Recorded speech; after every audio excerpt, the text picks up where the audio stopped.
Kami ay nananahimik sa bandang kaliwa ng mundo. Mga grupo kami ng mga padyakerong kapos. Pero eto kami, masaya sa aming ginagawa.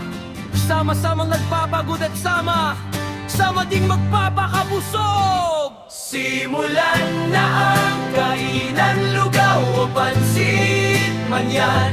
Bawiin natin ang kilometrong napadya. Sabi nga nila kung may hirap, may sarap.